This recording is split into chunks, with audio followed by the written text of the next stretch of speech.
Eu sou Mário Persona e essas são as respostas que eu dei aos que me perguntaram sobre a Bíblia. Você enviou um artigo com o título Michael Jackson, Não Há Segunda Chance. E o artigo parece trazer no bojo uma mensagem de salvação por obras ou por boa conduta, e não uma mensagem de graça e perdão para com o pecador perdido nos seus pecados. Sutilmente, você dá a entender que não há segunda chance para Michael Jackson porque ele não aproveitou a primeira chance. Você escreveu o seguinte, não basta ser o rei do pop. Reis para chegarem bem ao fim da vida precisam prestar atenção ao destaque bíblico na biografia de todos eles. Eles devem fazer aquilo que é reto aos olhos do Senhor. Fecha aspas até aí. Será que você quis dizer que se Michael Jackson fizesse aquilo que era reto aos olhos do Senhor, como os reis bíblicos da antiguidade, ele teria sua salvação garantida? É isso que você quis dizer? O problema é que o maior rei de Israel, Davi, não é de modo algum um exemplo de boa conduta. Dentre outras coisas, Davi condenou um de seus melhores amigos à morte só para ficar com a mulher dele. Olha que coisa. Todavia, nós sabemos que Davi se arrependeu dos seus pecados, apesar de boa parte dele de sua vida ter sido perdida, né? Ele foi salvo porque ele reconheceu a sua incapacidade de salvar-se a si mesmo e porque ele rogou por perdão e graça de Deus. Ele não foi salvo por alguma boa obra que ele tenha feito. Aliás, que boa obra ou conduta exemplar poderia apagar um homicídio que ele praticou para encobrir um adultério?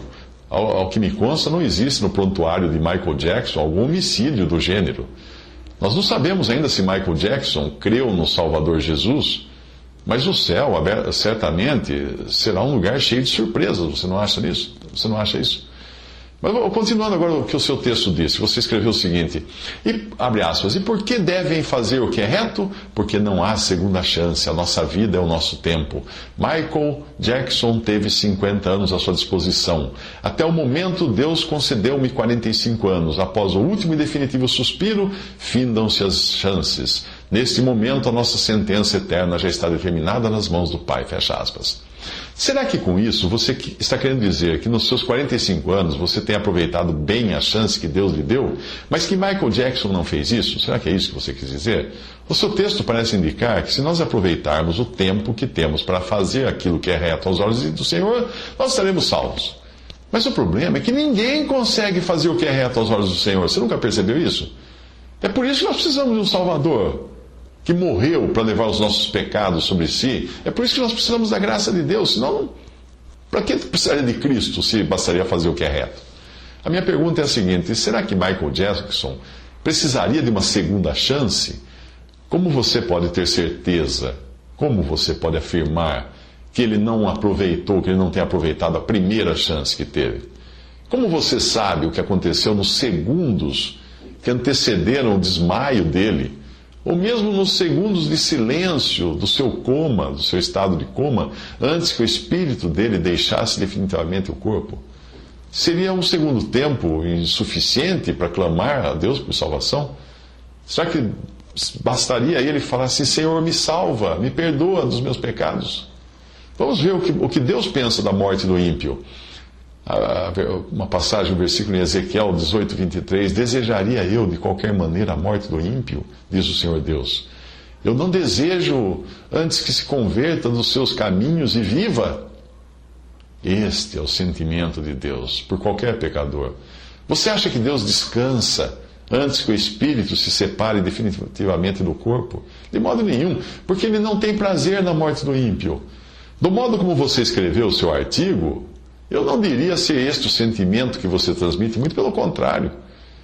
Como costuma acontecer com a morte de celebridades, parece existir um certo prazer nisso nas pessoas religiosas, né?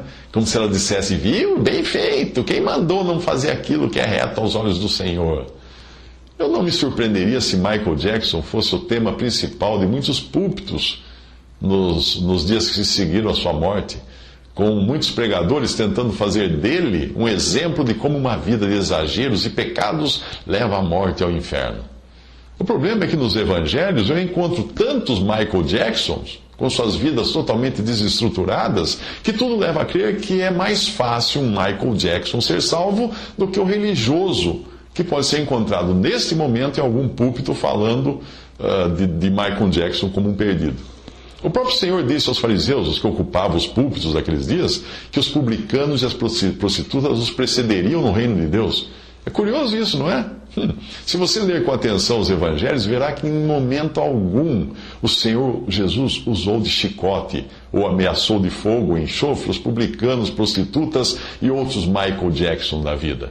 Essas ameaças ele reservava para uma classe de pessoas, os religiosos fariseus que batiam no peito, se considerando justos, e se gabavam de serem fiéis no dízimo, no jejum, e não serem como esse publicano aí.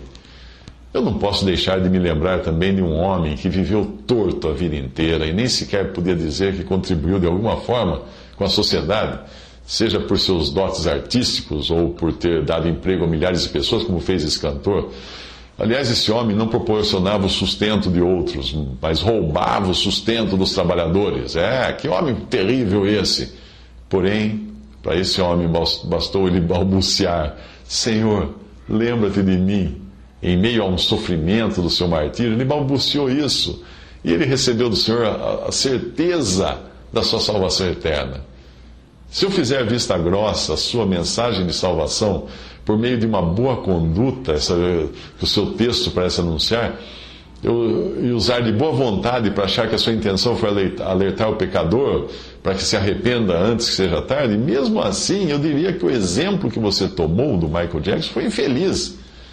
O próprio Senhor Jesus teria usado não o exemplo de um cantor pop de vida irregular, mas de algum dignatário religioso de boa reputação e grande destaque na sociedade, como ele usou o fariseu, quando ele fala na parábola do fariseu e o publicano. E veja o que ele fala quando ele fala do filho pródigo também. Faça uma releitura da parábola do filho pródigo e você verá que Jesus não contou para pessoas devassas como o filho pródigo.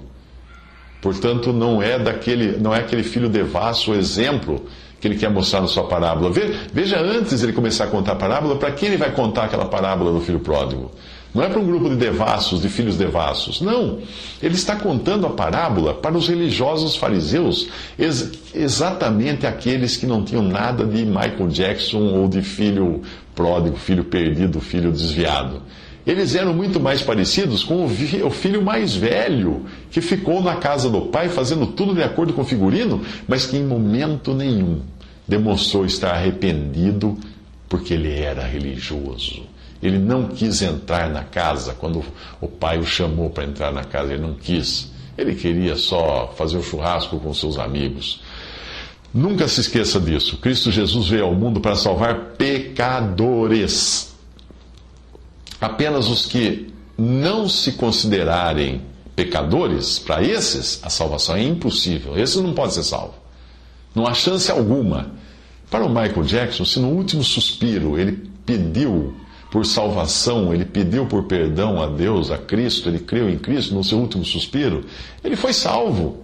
Mas para esses religiosos que acham que a sua vida de conduta religiosa os torna pessoas irrepreensíveis, para esse não existe chance de salvação nenhuma.